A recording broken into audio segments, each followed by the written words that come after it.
Praise the lord. ક્રિસ્મા લભાઈ બહેનો, દિવ્ય અને દિવ્ય સંદેશમાં તમારું સ્વાગત છે. નવેમ્બર 9મી તારીખ લાતરેન મહામંદિરનું પ્રતિષ્ઠાપન ઉજવીએ છીએ. આ સંદેશ સાંભળવા તમારા સૌ માટે અને તમારા કુટુંબીજનો માટે પ્રાર્થના કરું છું. તમારા બાઇબલ લઈ લો, ઈશ્વરના વચન સાંભળીએ. યોહાન ગ્રંથ 2 અધ્યાય 13થી 22મી કલમ સુધી. યહૂદીઓનો પાસ્કાનો તહેવાર પાસે આવ્યો હતો, એટલે ઈસુ યરૂશલેમ ગયા. ત્યાં મંદિરમાં તેમણે બળદ, ઘેટા અને કબૂતરના વેપારીઓ, સરાફોને બેઠેલા જોયા. ઈસુએ દોરડીઓનો શાપકા બનાવીને તે બધાને ઢોરો અને ઘેટા સાથે મંદિરમાંથી હાંકી કાઢ્યા. સરાફોનો સિક્કા વેરી નાખ્યા અને તેમના ગલ્લા ઉથલાવી પાડ્યા. પછી તેમણે કબૂતર વેચનારાઓને કહ્યું, આ બધું હટાવી લો અહીંથી. મારા પિતાના ઘરને તમારે બજાર નથી બનાવી મૂકવાનું. તેમના શિષ્યોને શાસ્ત્ર વચનો સાંભળી આવ્યા, તારા ઘર માટેની લગ્ન મને સ્વાહ કરી જશે.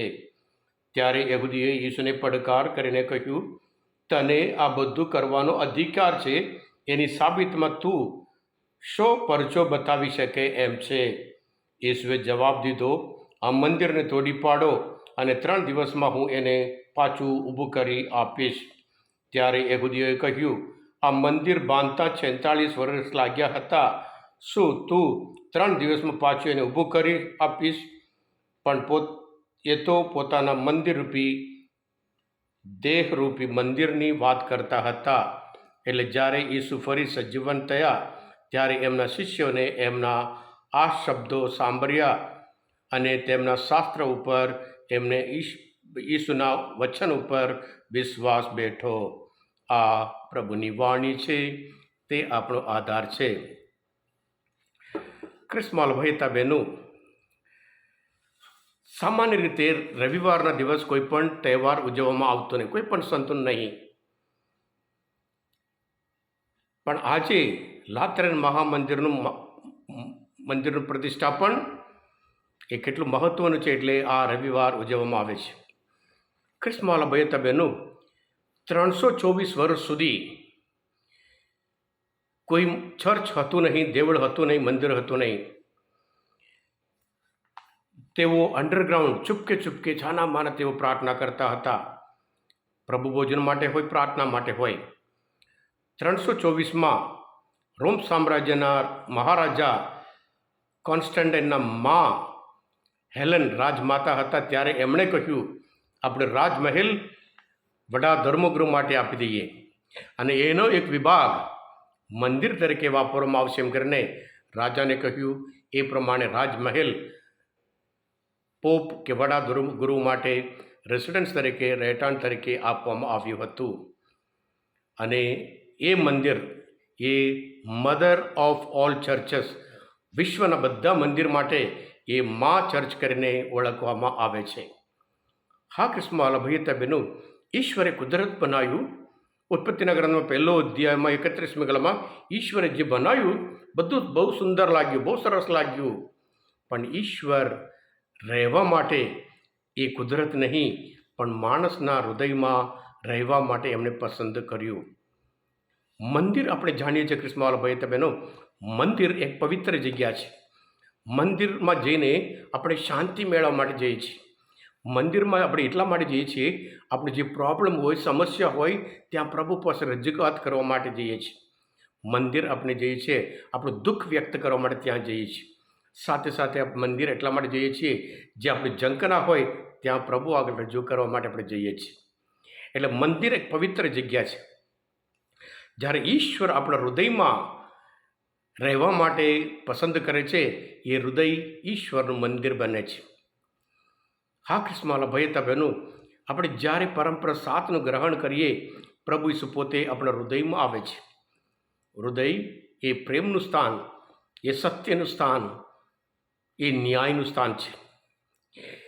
જ્યારે આ બધું ના હોય, પ્રેમની જગ્યાએ નફરત આવી જાય, સત્યની જગ્યાએ જૂઠું આવી જાય, ન્યાયની જગ્યાએ અન્યાય આવી જાય, અધર્મ આવી જાય, ઈર્ષ્યા આવી જાય, વાસના આવી જાય, બદલું લેવાની વૃત્તિ આવી જાય, ખૂન કરવાનું મનોભાવના આવી જાય, ઈશ્વર પ્રભુ ઈસુ ત્યાં રહી શકે જ નહીં,